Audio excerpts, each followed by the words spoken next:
talk aliens. Yes.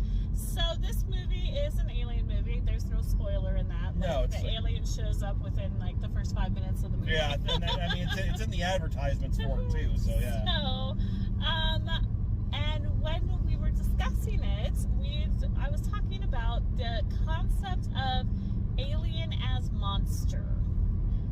Now, to give a little background on us, we are big Trekkies. Mm-hmm. So we are, well versed in the alien world. Yep, you're a newcomer to the Trek world. Not so much anymore. You've been a Trekkie for a couple years. Now. So yeah, you're seasoned.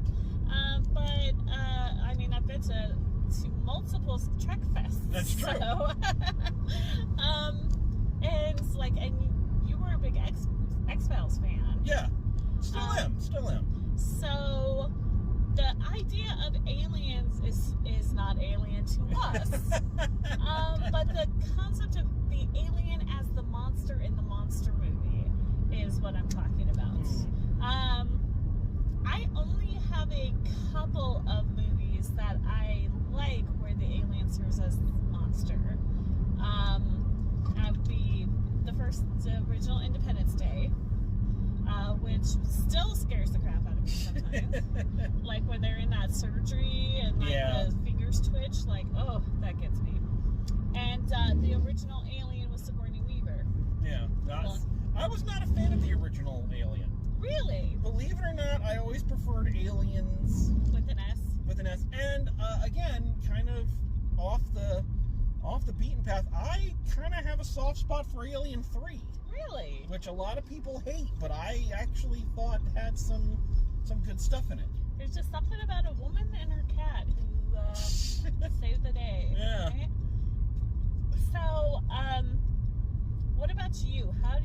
What is your feeling about the alien as monster? I mean, I like it, especially, the monster I get, because you can have, because with alien movies, I feel like there's two ways you can go. You can go where they are the bloodthirsty monster, the predator, the xenomorph, and whatnot.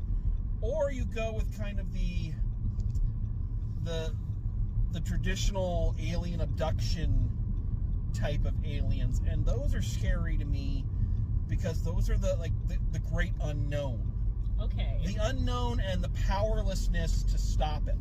Okay. Is I think what and I came of age. The X-Files, of course, was kind of the cream of the crop, but you got to understand that my generation had been bred for that because we'd had unsolved mysteries up till that point. So and true.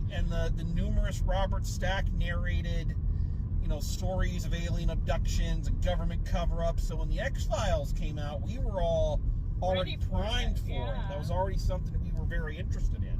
Oh man! But I think that's why, like this one, I think that's why I have an interest in movies like that, because it is that fear of the unknown creature that you don't know what they want, you don't know what they're after, you don't know what their ultimate goal is, and you're virtually powerless to do anything to stop them because they're so far advanced. See, I don't know if it's because I grew up in a community that believes that eventually God is going to transport you off Earth into heaven, or if I've just been so subjected to not great people on Earth that my assumption is if somebody's going to remove me from Earth, maybe it's a better situation than what we've got going on here.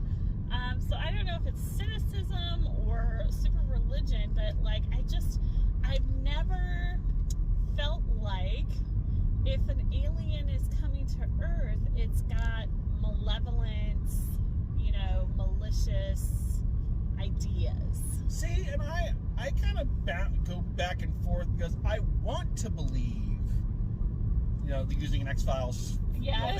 I want to believe that yes, any species that can develop interplanetary flight, has all this technology, must have gotten its shit together and must be more highly evolved than us, and they'll do the Vulcan thing and we'll all be friends, and I want to believe that. Okay.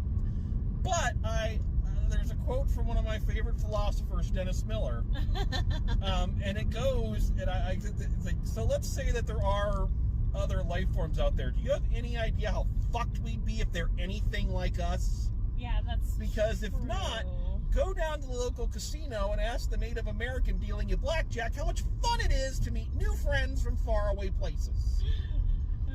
You know, it's like, maybe it is because our own interactions had such a killing each other kind of feeling out phase that the idea of something coming from somewhere else to here kind of makes you go, that can't be good.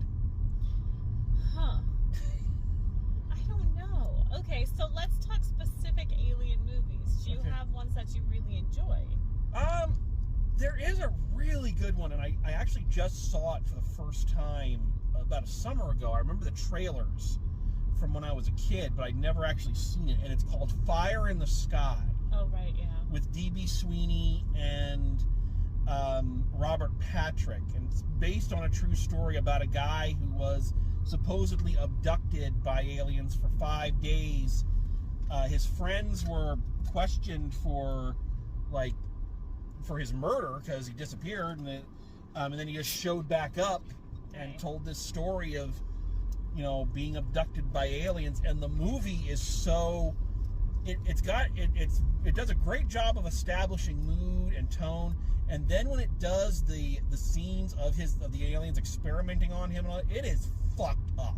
Oh. It is scary as shit.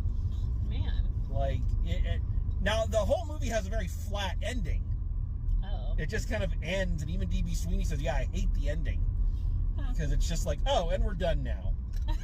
You know, it's like, that's the story, everybody. Good night.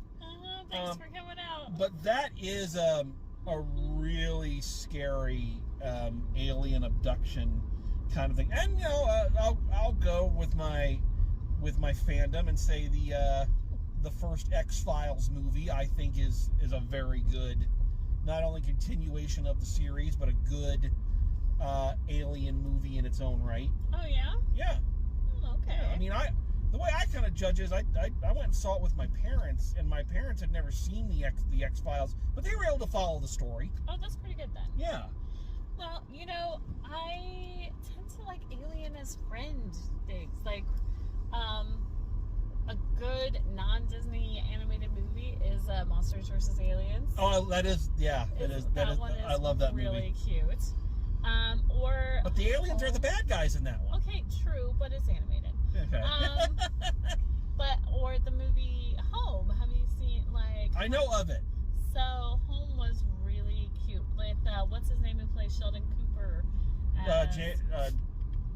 James Pearson? No, I don't know what his name is now. Yeah. Jesus, we're bad at this. Oh my gosh. James Parson. Oh yeah, Jim Parson. Jim Parson, there you go. Yes. So, I like a little, you know, fun, fuzzy alien idea. Rather than, you know, alien monsters. I feel like, to me, they're just not scary. Aliens are just not scary. But I find humans to be way scarier than aliens. So, yeah, that's my problem. I don't know, but then again, like, you gotta wonder, because if it points to a much deeper ugliness in society, you know, it's the alien, the unknown, the other, that is designed to frighten us. Well, you know. Yeah, I suppose that is saying something about minorities or immigrants or things of that. I mean, the fact that we call, or not, I don't call, but like that it is common to call immigrants aliens. Yeah. So I don't know. I just tend to think humans are scarier than people who are not of this earth. I think this movie is an exception, though. I think that.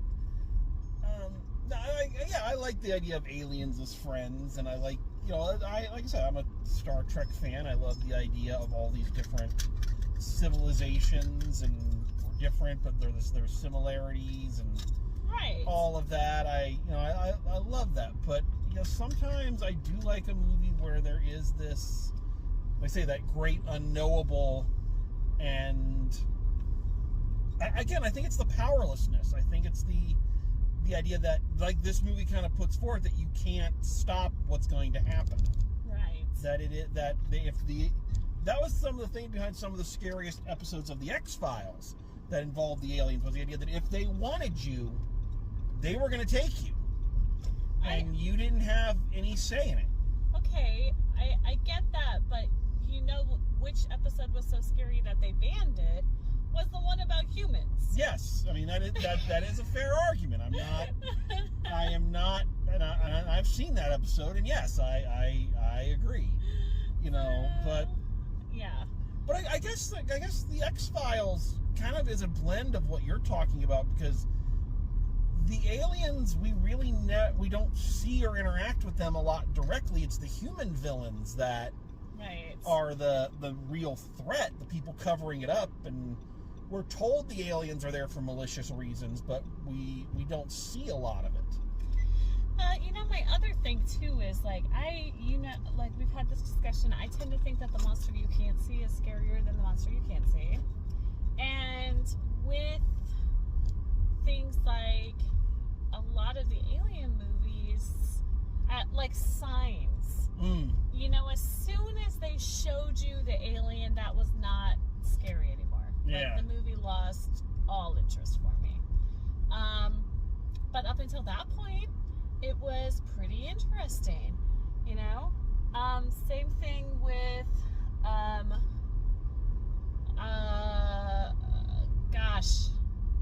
Close Encounters of the Third Kind. The fact that you don't see the aliens is the scary part of it, right? Like, you don't know what's happening. I've never been able to get through that movie all the way. It is a little boring. I've never I know it's like this great film classic supposedly, but I've seen the ending, but I've just never it's never appealed to me long enough for me to watch the entire damn thing. It's like anyways, let's take a break and get into this actual movie. Yes. So. And we will see what we think about aliens.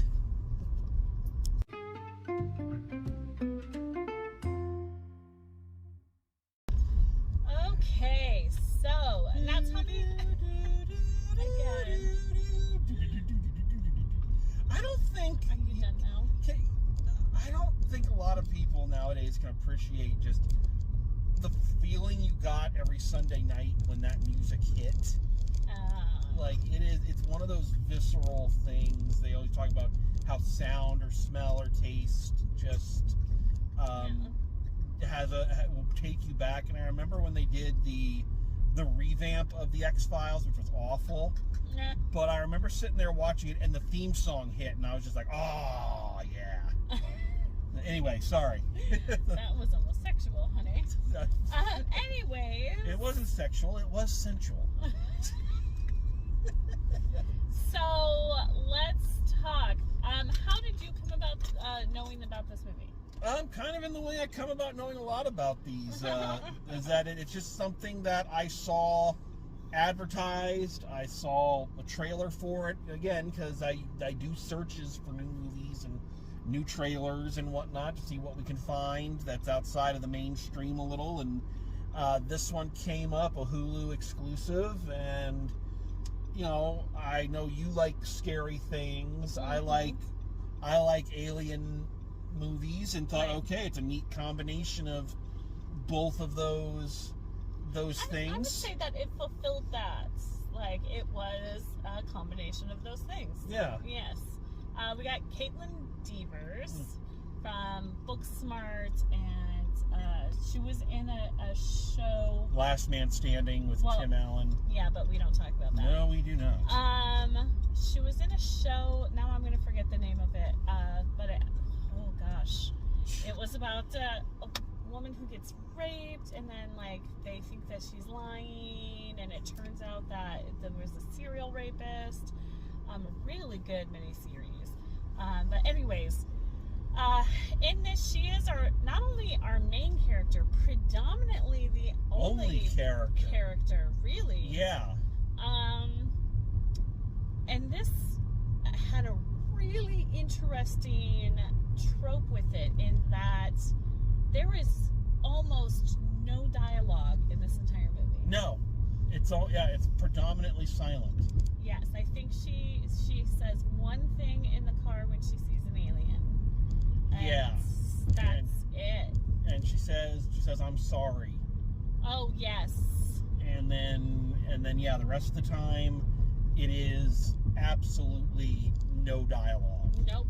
Which we'll talk about that in a second. Yeah. But yeah, so she plays our main character, Bailey. Is that Bryn. it? Bryn, who is this kind of recluse living. She lives on a lake. Yeah, beautiful house. Yeah, she works from home, sewing dresses. Mm-hmm. You feel like she's maybe an Etsy creator. Yeah. Kind of thing. But that was the thing, is that for a while there, it was hard to tell like when this movie was supposed to be taking place, because she has a rotary phone. Yeah, and you didn't see her with any kind of cell phone or anything like that. It's not until you really see the flat screen TV. Yes, there's a flat screen TV that comes up, and she has a car. Mm-hmm.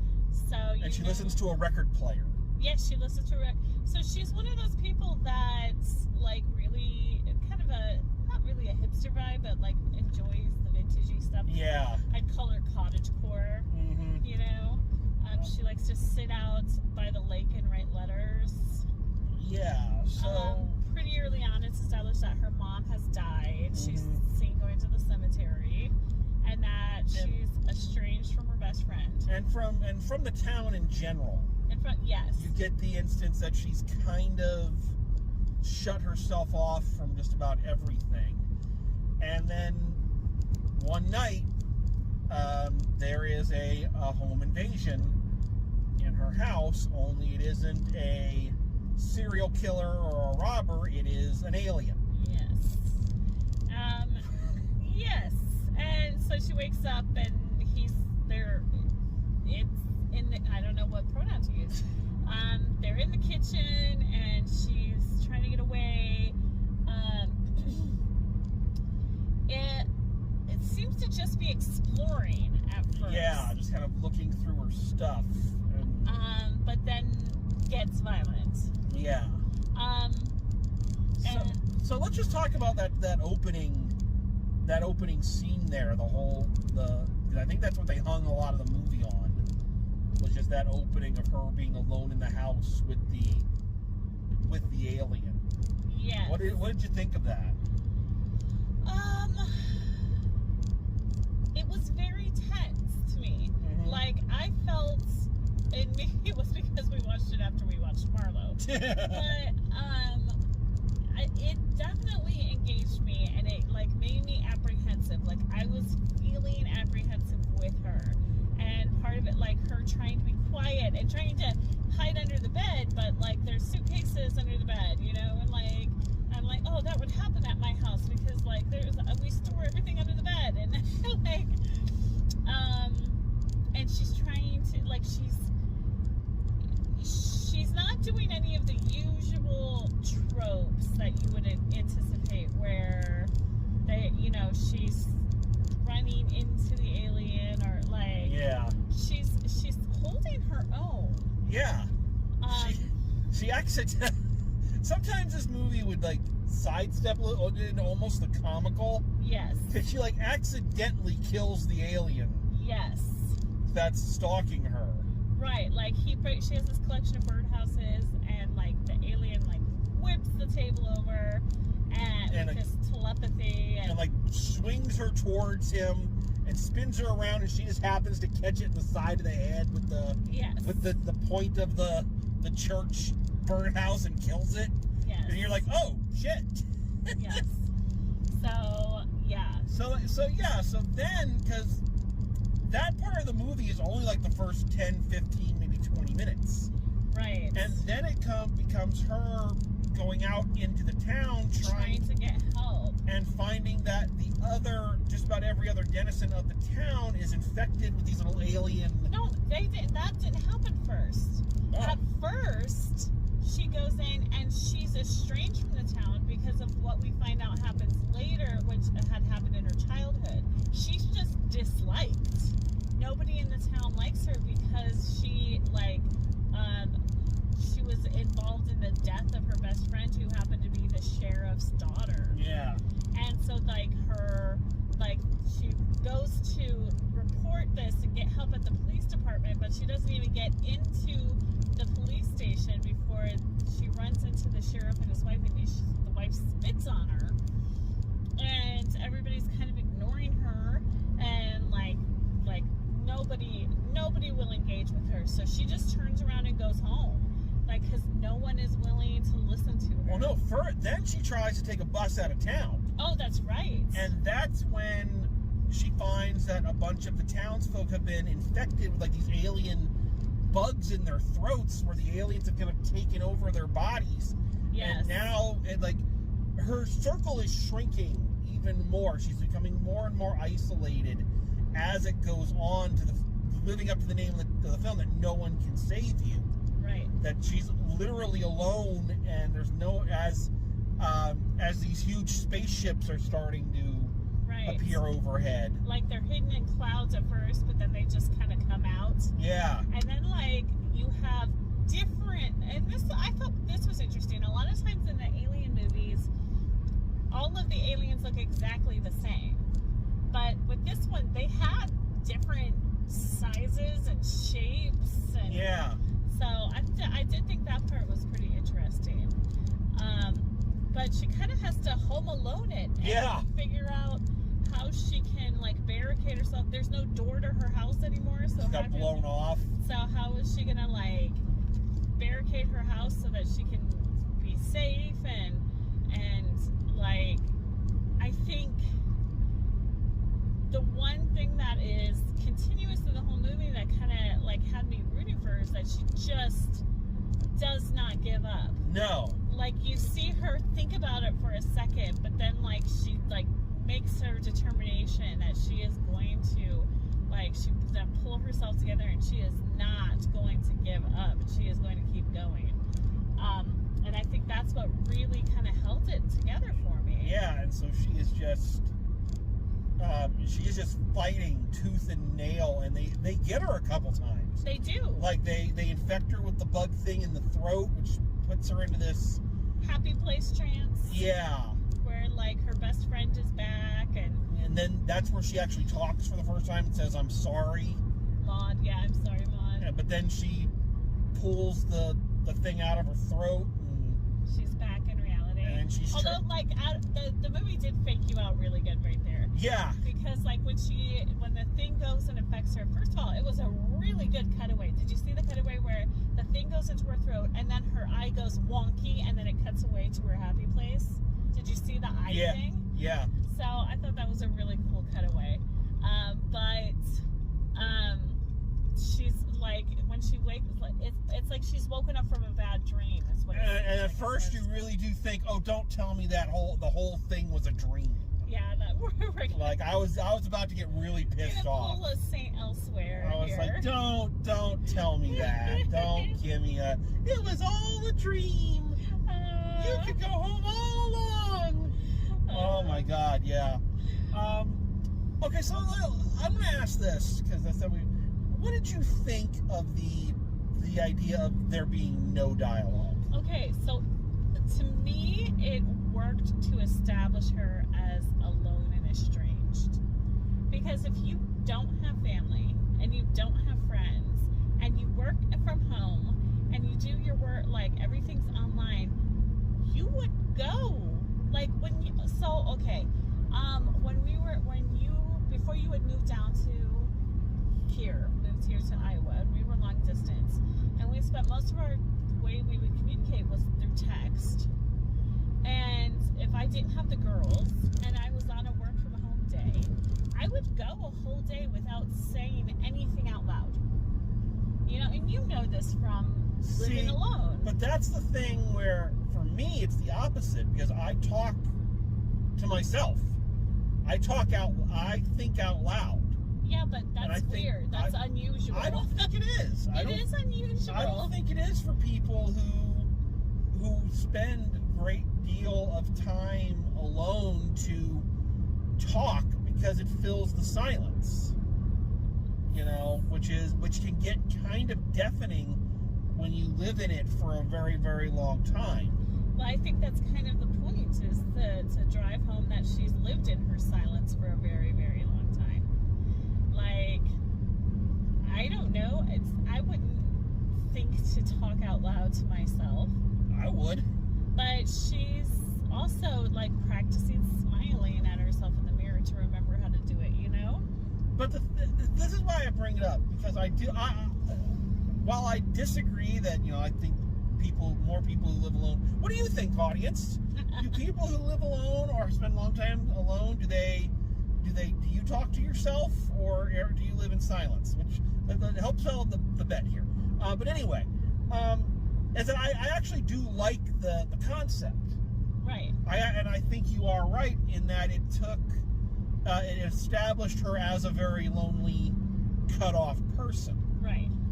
But here's the problem with it. I think it's one of those tropes where, as the film goes on,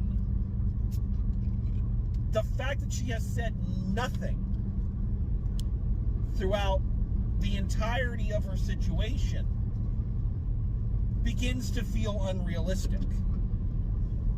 Like, you wouldn't do an oh God, shit, fuck, you know. It begins to feel like they have but to... she is making noises. She's making noises, but you're not saying anything. You're not vocalizing. If you're a person who is just not a talker, you don't look like you just... You are a talker, my love. Like, what? Yes, I love that about you, but you are a talker. If you're a person who just doesn't... Like CJ, if CJ was completely home by herself all alone, I think she would definitely go to... Like, she might make noises at the cats, but that's while an alien's chasing you? She screams. She she goes, ah! It reminded me a lot of... Did you ever see the movie Chronicle? No. It was at the height of the found footage trend, where it was these bunch of kids who get superpowers from touching a magic rock or something. And it's a found footage, so it's all told through, you know, iPhones and shit like that. And they had to, you know, come up with such convoluted ways for reasons for things to be filmed. Right. Like this guy goes to talk to his girlfriend, and he's holding the phone up recording from one end of the door. She's holding her phone up recording at the other end of the door. And it's like, who the fuck answers the door like that? Oh, yeah. You know? It's like, if it was a real found footage movie, there'd be huge chunks of things missing. You know, because you know, we don't record every hour of the day. Even nowadays, like you record the best version of it. You know? You just think it wasn't a stretch for me to see that. I felt like it got steadily harder to believe the longer it went on. I don't know. Like, that was not the part of the movie that took me out. Like, yeah, I felt like that. I honestly stopped noticing that she wasn't talking. What'd you think of the aliens' little YMCA dance? I wish, like, I don't know. My only thing is, I think it was obviously a way of communicating with the mothership. Yeah. But I think they could have been more obvious about it. Like, I think they could have made it more clear. I was okay with it to a point, because like I said in the intro, I like that they do things that they don't explain. Like, why are they doing this? It's like, well, you wouldn't know that. Right. If this really happened, you wouldn't know why they did everything. You don't need everything spelled out for you. But yeah, there were a couple times it looked a little... Of course, we just came back from a couple band concerts where that's how the drum major would signal to the judge that they were ready with these weird Power Ranger arm movements. And that's so it looked like they were like, alien creature, is your band ready?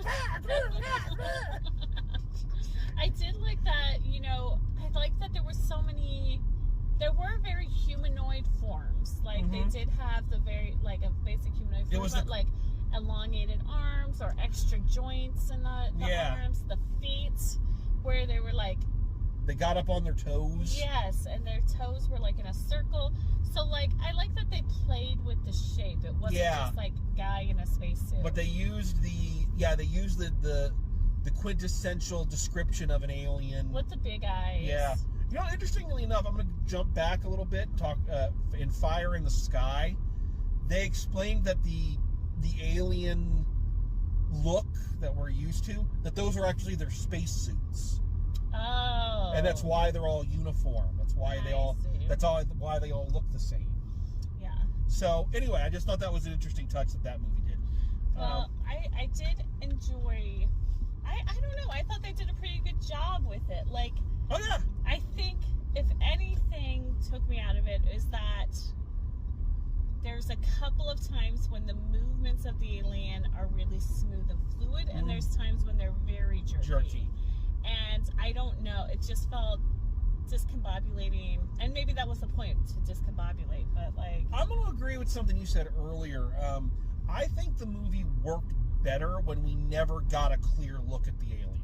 When it was like fuzzy? When it was fuzzy, or it was in the background, or it was... We got a quick, like when it's first peering over the refrigerator at her, and get kind of the top of the head and the eye, and then she kicks it back, and you never get the full view. I think that's when it was at its most. When they kind of showed it and you could see it all, then it wasn't as scary. The least scary bit was when he coughs up the hairball and it goes into that was like, because like their faces are too close together, and so then you have a human face and then you have the CGI rendered face, and it's not, they weren't close enough for it to like be scary. I agree.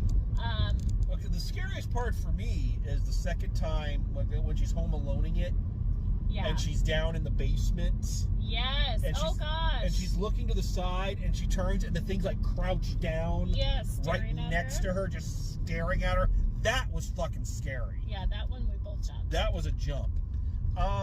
Okay, so to do this, to talk about this next part. Spoiler. Yes, we have to talk about spoilers. We've got to talk about the ending. So if you don't want to hear about that yet, put us on pause, go watch the movie, and then come back. If you don't care, then here we are. We're going to do spoiler alert. You've been warned. All right, so here, let's do this. So up until this point, up until the ending point where she actually gets abducted and goes up into the ship, I was on board. Like, I'm like, this is probably the best alien movie I've seen in a long time.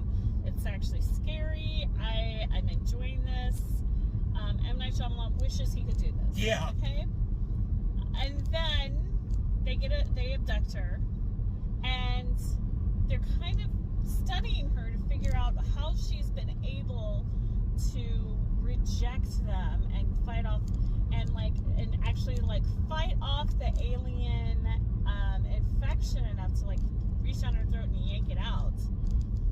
And so they look into her mind, and she goes you get the backstory of she got mad and hit her best friend with a rock, and that's why her friend died, and which, I mean, we don't really go into that very much. That's kind of problematic. But then I think they went into it a lot. That was the whole point. That was the whole character arc of the movie. No, I mean, so what happened to her? Did she go to juvie? Did she just get away with it? I don't think she got away with it. I think it was probably ruled an accidental death, but she's been living with the guilt of it for her entire life. Anyways, so then she gets redeposited back on Earth. The aliens decide they're just going to drop her back off and not infect her with their mind control hairball. And there's you don't really know why they're mind controlling these people, because it's not like they're forcing them to do labor for them or anything. Yeah. It's like they've decided to infect this community and turn it into a little Mayberry type of ideal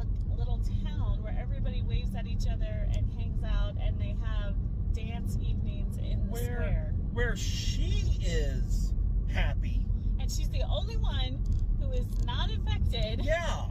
And everybody loves her. She's hanging out with her neighbors who previously shunned her.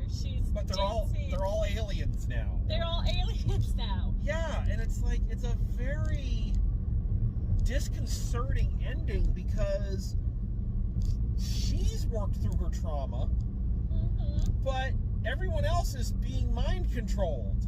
Yes, you said maybe their grief counselor. See, but that's the thing, is like, if that's what it turned out to be, Yeah. if it turned out that these creatures had come and were trying to understand grief, or trying to do like Sybok in Star Trek V and free people from the pain that's holding them back, and that they were like intergalactic grief counselors, that would have been an interesting twist, that they weren't there to harm her. They were trying to understand and help her and everybody else. Right. But when it comes to the thing of like, oh, well, we'll just let her go back, and because, she had trauma and everyone else can live with these things in their throats. It's like, the fuck? Is this a happy ending, or is this an evil ending? What is this? Yeah, that's kind of the question. Was this a happy ending? Yeah, I don't know. It was this idea, and I think, I read a couple of interviews with the director because I was so, confused? What? Yeah. And he basically said he wanted to give Bryn a happy ending. Forget all the rest of this townspeople. Fuck them. But Bryn gets a happy ending. And I do see, there is a commentary on society there that, she's longing to live in this kind world. She builds this miniature village of, idyllic living. She's trying, she's... Like Morgan Freeman in A Good Person. Yeah, she's really trying to make her visual, and she gets that world, but she's the only human left in that world. Everybody else is possessed. So is it better? For her, it was better because she's no longer this outcast. But is it better for anybody else who was not unjustified in their anger? Right. So that's why when we talked about this movie, we said we're not sure. Yeah, I don't. Is this a good movie or is this a bad movie? Yeah, I don't know, because it just feels like okay, I get. I was with it through. Okay, she survived this ordeal, and she came out stronger, and she wants to live, and she wants to be a part of society, a very Charlton Heston Planet of the Apes kind of thing. But like I said, everybody else is fucking brainwashed. They're lobotomized. Dude, it's get out. Make it an apocalyptic world where she has to rebuild things. Okay, great, awesome. But or like I said, even a world where they did that to everybody else too, and they so now people aren't held back by all this anger, or they're not tormented by the mistakes they made, and they can actually put it aside and work together.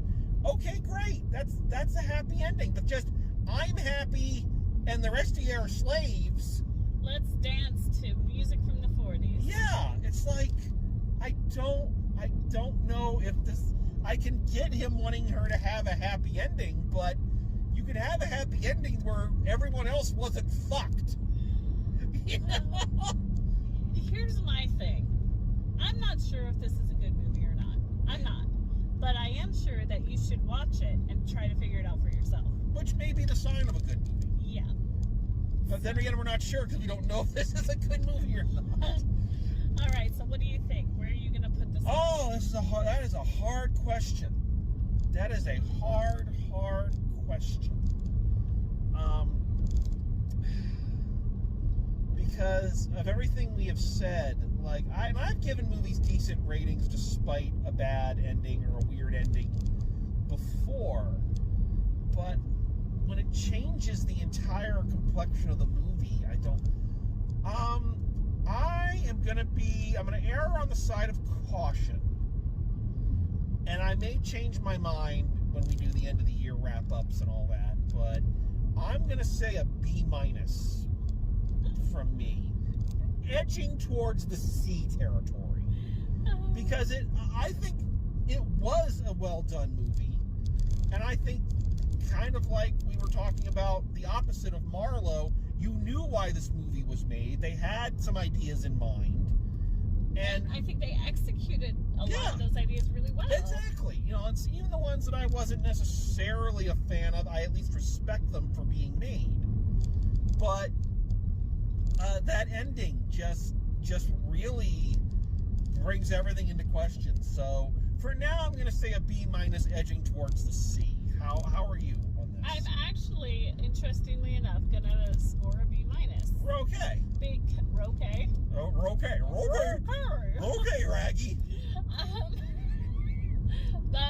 And that's basically it. Like, because I cannot decide how I feel about the ending of it. I wish that we were able to get a little bit more backstory from her, but I can completely respect and admire the way that she went through and props to Caitlin Devers. Yeah. Because she went through an entire movie with me being engaged and rooting for her without anything. A word. So everything we got from her was all in her reactions. And that's amazing. That's is hard. It is, especially when you consider, I don't know if all of the aliens were prosthetics or a lot of them are CGI, you know that. But it meant that at least, let's be generous and say at least 50% of the time, she must have been acting off of nothing. Mm-hmm. So that is a hard thing to do. And you're right. We didn't really talk about that in the review proper, but you are absolutely right. She did a great job. Yeah, so she's one to watch out for the next few years, I think. Yeah. So yeah, I gotta go B-. But like I said, this is one, like we told you not to watch Marlowe. Well, you truly think you should watch this one. Yeah. It's not too gory. There's a couple of gory-ish. I don't think, like, I could stand it. Yeah, and you've got a weak stomach. I do. I am not good with gore, so. And there's obviously no swearing because there's no talking. Yeah, exactly. So who knows? The aliens could be swearing. You don't know what they're saying. They could be dropping all sorts of F-bombs and racial slurs. But yeah, we definitely recommend watching this. What would do a racial slur for a human being? I don't know. Meat sack, like one stomach. Look at those. They've only got 5 toes. Look at those 5 toads. Flesh thing. You don't have any telepathy at all. No. Small brains. Ape person. Anyways. What's your favorite racial slurs for all human beings? Actually, let's not do that. Please don't. We have enough of those. We don't need more. So, anyways, yes, go see it. Yeah, take a chance on it and determine for yourself. On me. Take a chance. Anyway, okay, wrapping up. Thank you very much. I was going to say like 3 more times. Yep, I stopped myself. Mm-hmm. Anyway, so there's our review. God damn it. Now I'm obsessing over it. Well then, thank you for joining us. Thanks for coming along. And thank you, my love, for watching a couple of really interesting films with me. Of course. And as always, drive safe, and we will see you at the movies. So